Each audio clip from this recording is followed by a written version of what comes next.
Bonsoir à toutes et à tous, on se retrouve pour une nouvelle année d'actualité dans la tranche info sur Canal 10 Télévision et le programme ne changera pas pour ce reste de l'année en tout cas. On débutera comme à l'accoutumée avec Info 10, le journal local et régional qui sera suivi du Focus, une heure de débrief sur l'actualité locale. Le vendredi à 19h, vous retrouverez Séverine Méridan pour Sport 10. Mais tout de suite, on part pour l'actu du jour.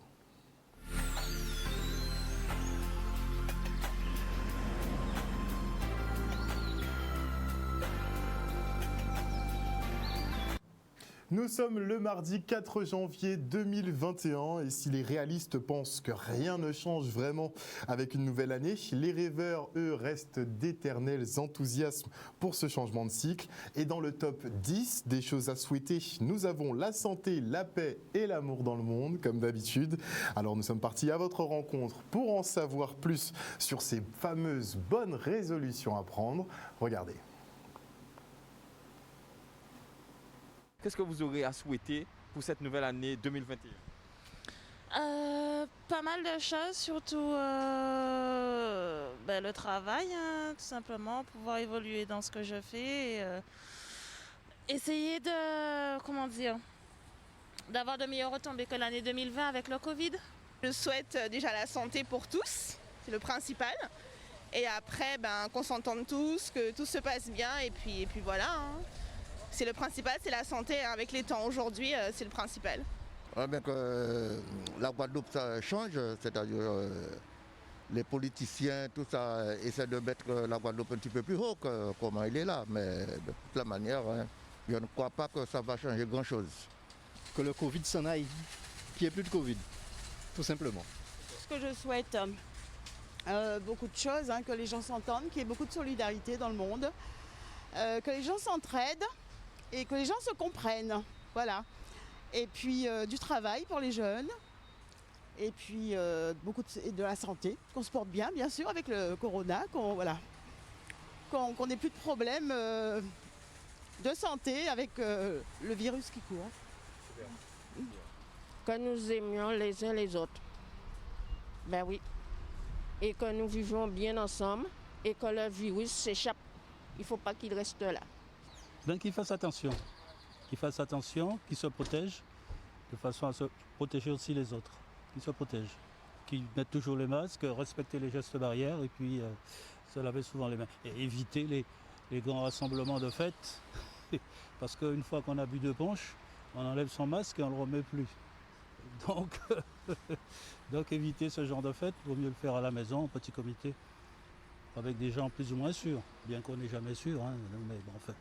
Le problème qui arrive, c'est qu'on a tendance à penser le fait que l'année change, les choses changent. C'est pas vrai. Il faut que toute personne soit positive dans leur tête et cela permettra d'avoir une année positive. C'est pas l'année ne change rien. Il faut être positif dans sa tête et faire les choses bien et ne pas oublier le créateur. Je pense qu'à ce moment-là, on aura de bonnes choses. Surtout la santé. Parce que le Covid, je ne crois pas que ça va disparaître maintenant. Et puis du travail pour les jeunes, et puis beaucoup de la santé, qu'on se porte bien sûr avec le corona, qu'on n'ait plus de problèmes de santé avec le virus qui court. Déjà que le Covid ça s'arrange, histoire que l'activité reprenne ici, parce que c'est un peu tristoun pour l'instant. Je suis à l'âge où on ne souhaite plus rien. Pourquoi ? Parce qu'on a tout vu. Et on ne sait pas si l'année 2021 sera mieux que l'année précédente, mais en tout cas, n'oubliez pas les déclarations du président de la République qui a spécifié justement qu'il était amené à prendre des décisions très difficiles sur la fin de son mandat, des décisions qui le rendront inéligible. Et donc, je vous laisse effectivement apprécier ce qui va se passer. Et parlons effectivement de ce qui change. En ce début d'année 2021, le SMIC augmente de 15 € par mois, soit un montant brut maintenant fixé à 1 554 € et 58 centimes. Le timbre, lui, le timbre postal connaît la plus grosse augmentation de tous les temps et prend 11 centimes en une seule fois. Un timbre qui bientôt va nous coûter 10 francs. En fait, faites le ratio justement en euros carrément. Le prix du paquet de tabac évolue également et passe de 9,90 € à 10,50 €. C'est la sécurité sociale qui va être contente dans tous les cas. Les étudiants boursiers, eux, auront droit à des repas maintenant dans les cantines à 1 €. Ça, c'est une très bonne nouvelle pour les étudiants. L'homéopathie ne sera plus remboursée car son efficacité est remise en question, un peu effectivement comme le service d'urgence cardiologique du CHU de Pointe-à-Pitre. Les pailles, les couverts en plastique sont désormais interdits et vous aurez également cette année 2021 le déploiement des bracelets anti-rapprochement qui visent à éloigner les conjoints et ex-conjoints violents. Et retour maintenant sur la visite limite en scred du ministre de l'Outre-mer Sébastien Lecornu et qui a jugé utile effectivement d'effectuer son passage en Guadeloupe le 31 décembre au soir. Et effectivement, une visite qui a été boudée par ailleurs par le président de région Harry Chalus qui n'a pas apprécié le timing et les méthodes gouvernementales. Et au programme de cette visite, tenez-vous bien, c'était visite aux gendarmes, aux policiers, aux SAMU et aux pompiers. Une visite de défense sanitaire, certainement. Le reportage. Je voulais passer mon 31 décembre sur un des territoires d'outre-mer pour saluer l'engagement des forces de l'ordre et singulièrement aussi des soignantes et des soignants qui ont accompli un boulot absolument extraordinaire tout au long de l'année 2020. Et donc ce soir, je passerai du temps avec les policiers, les gendarmes, les pompiers, avec évidemment les équipes du CHU de Pointe-à-Pitre, comme je l'ai fait la nuit précédente à Fort-de-France. Donc oui, par définition, ça s'est décidé à la dernière minute. Après, le fait que nous soyons le 31 décembre, ça c'était prévu depuis 365 jours.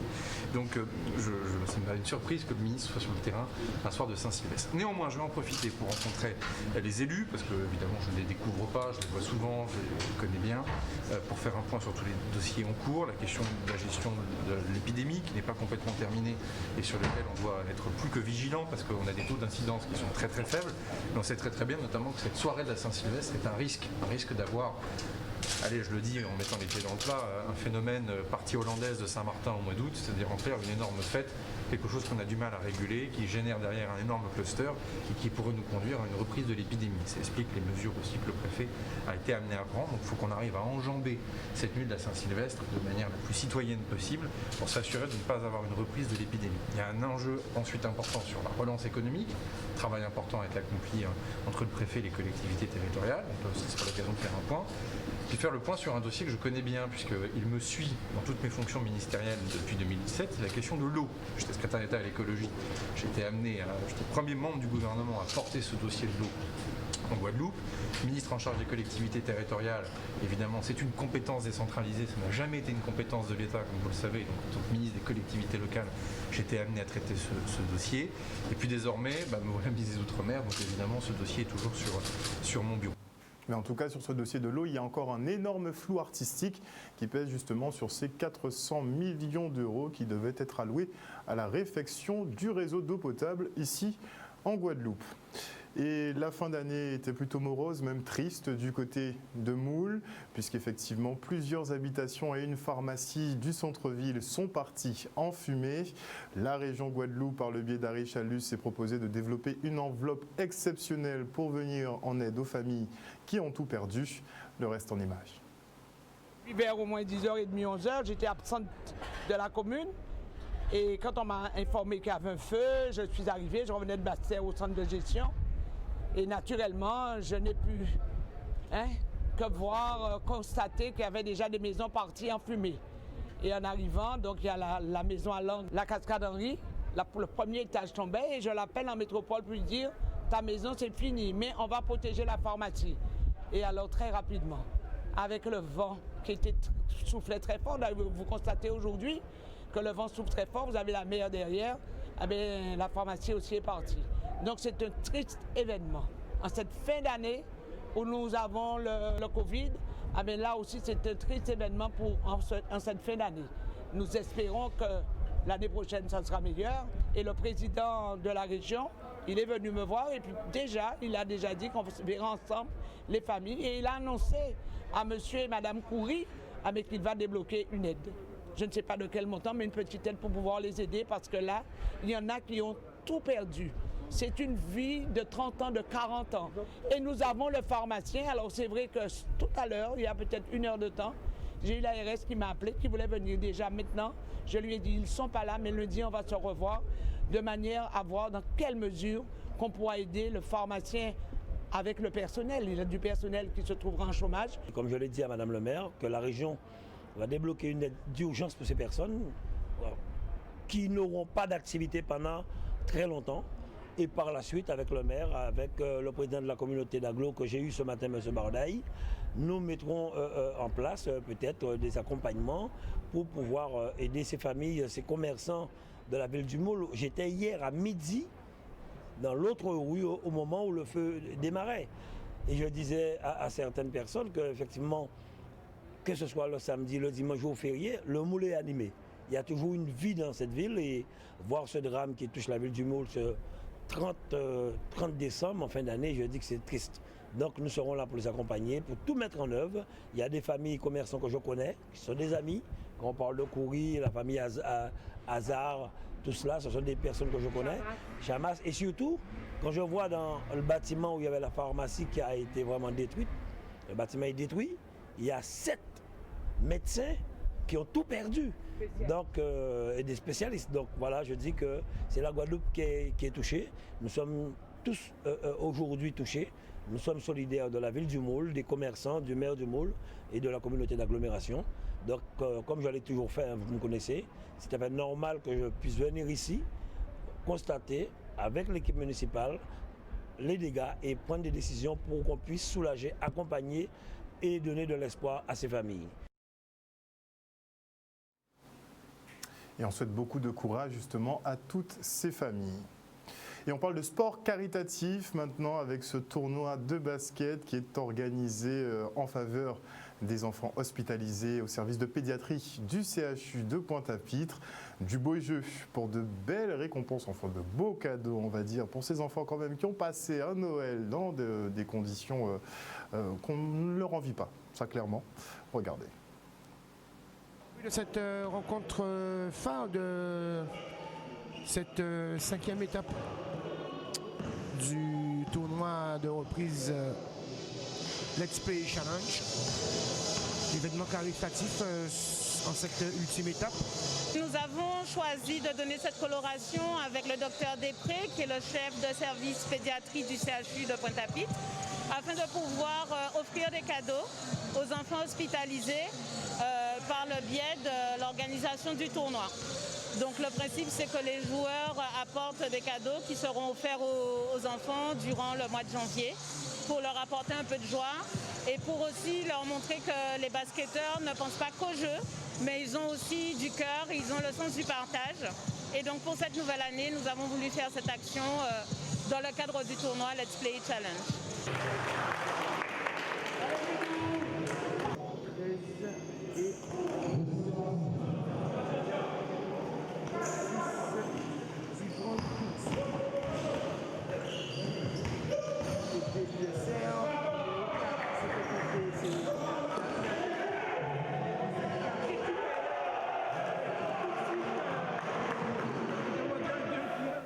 Un reportage signé Vianney Valverde. Et les cyclistes ont désormais leur piste sur route de 12 km. Pour ce faire, la région privatise en fait la route de l'Alliance le dimanche pendant quelques heures. C'est le vélodrome de Gourdeliane qui risque d'être jaloux. Le reportage. C'est un signal fort, c'est une vraie solidarité, permettre à nos Guadeloupéens, à tous nos sportifs, à tous ceux qui font du vélo de pouvoir monter à vélo dans un circuit sécurisé, en toute tranquillité, permettre à ceux qui avaient arrêté le vélo parce qu'ils avaient peur des accidents, parce qu'ils ont perdu un ami, un cousin, un frère sur la route, de venir sur ce circuit de 12 km. Nous demandons, exigeons que le casque soit porté par chaque cycliste. C'est une opération de sécurité routière avec plusieurs personnes, route de Guadeloupe, qui travaillent sur le balisage de ce circuit. C'est un moyen de lancer un message aussi pour les automobilistes, pour respecter plus les cyclistes sur la route, parce que nous attendons à dans l'année, je crois cette année-là, il y avait 4 ou 5 morts. C'est vraiment trop. c'est vraiment trop. Alors là, on a pensé à faire journée à jeudi là, les automobilistes peut-être prendre plus conscience qu'il faut respecter les cyclistes sur la route. La ville de Bimaro qui nous accompagne avec le service des sports, la police, la ville des Abîmes, vous avez vu ce matin, M. Moïse Philibert était là aussi pour sécuriser du côté des Abîmes et la sécurité routière, l'État aussi, donc je suis vraiment très content. Nous avons eu plus de 1200 et peut-être plus personnes ce matin sur ce circuit. Il en reste au moins 300 encore en train de tourner. Nous avons eu 24 minutes pour faire un tour. Nous avons certaines personnes qui ont fait 105 km en faisant 9 à 10 tours. Donc vraiment c'est une très grande réussite et nous allons maintenir ce circuit tous les dimanches matins pour permettre à la Guadeloupe de pouvoir s'adonner à son sport. Je trouve que c'est une très bonne chose. Déjà, je tiens à féliciter le comité cycliste des îles de Guadeloupe ainsi que le conseil régional parce que voilà, ça nous permet de pratiquer le sport, ce qu'on aime le plus, de manière en toute sécurité. Je pense que les Guadeloupéens comprendront que si pendant 4-5 heures, le pont de l'Alliance est fermé, on ne peut pas l'emprunter en voiture pour aller sur la Grande Terre. On va comprendre que c'est pour l'intérêt des Guadeloupéens, pour pouvoir sauver des vies. Pensez à tous ceux que nous avons perdus sur les routes, fauchés par une voiture très tôt le matin. Et encore, il n'y a pas longtemps à Basse-Terre, un professeur de sport qui s'est fait tuer en voulant faire son vélo. En rapport, c'est que c'est une très bonne initiative, surtout pour les cyclistes, d'autant plus qu'en Guadeloupe, nous avons gagné piste cyclable. Donc, ça vraiment intéressant. Si son premier, on a souhaité que vous continuez l'initiative là, parce que c'est tous les dimanches ou ne serait-ce qu'une fois par mois, mais il n'est pas mauvais. C'est à reproduire. Donc je pense que cette opération, c'est une opération guadeloupéenne, même si à Richard a eu l'idée, c'est la Guadeloupe, c'est une opération guadeloupéenne pour les Guadeloupéens.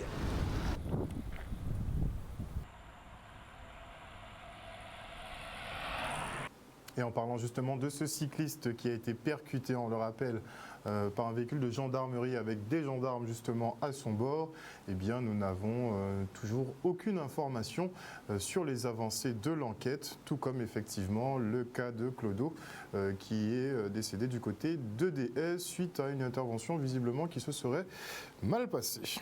Et Covid ou pas, les carnavaliers ont marqué le coup pour le premier dimanche du mois. Ils ne pouvaient pas passer à côté. Les membres d'Akio s'étaient donc donné rendez-vous au rond-point de Chauvel pour la montée de leur drapeau. J'espère que ça annonce de belles festivités quand même. Le reportage.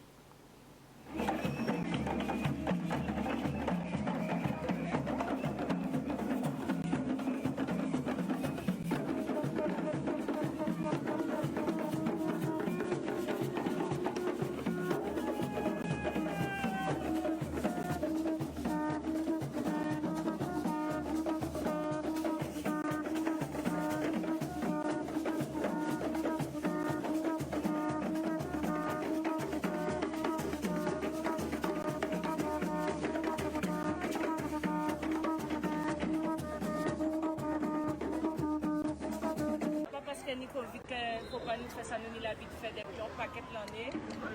Tout premier dimanche, à chaque année à Masse, nous toujours venir au point à Chauvel pour monter le drapeau là. C'est ça nous sorti faire. On va niveau, bon. Il n'est pas développé, mais les gens qui passent aussi maintenant, qui ont flotté comme d'habitude, j'en ai l'habitude de ces chimazot, j'en ai ça. Donc nous faisons là mon petit drapeau et là nous allons rentrer puisque nous j'en savons. Ils confinent nous, pour laisser d'autres monde venir et nous ne pouvons pas faire en nous. Donc nous faisons en nous, gens nous pépés et nous devons continuer à fonctionner en d'autres gens, en certains caractères, préparer des petits bidins pour nous.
Merci beaucoup à Yarma Vidéo pour ces rares images de carnaval que nous devrons avoir pour cette saison, quoique il y a quand même un petit parfum de défiance dans l'atmosphère, je ne sais pas si vous le sentez, mais enfin on attend les prochains points Covid de la préfecture. Le prochain devrait se faire demain dans l'après-midi d'ailleurs. On attendra de voir où en sont nos chiffres qui sont quand même bons pour notre département comparativement à l'Hexagone. Mais bon, avec la vague de 40 000 touristes, certains s'attendent justement à un petit rebond épidémique. On aura les réponses de toute façon demain. Le journal pour aujourd'hui arrive à son terme. Merci pour votre fidélité. N'oubliez pas que sur Canal 10 Télévision, vous faites l'information que nous diffusons. Le journal local revient demain à 18h30. Passez une excellente soirée sur Canal 10. Bisous, bisous. On reprend les bonnes habitudes. Déjà retour. Et à venir dans la tranche info sur Canal 10, c'est bien le focus, 1 heure de débrief sur l'actualité locale. Et avant la coupure pub, je dis bonsoir.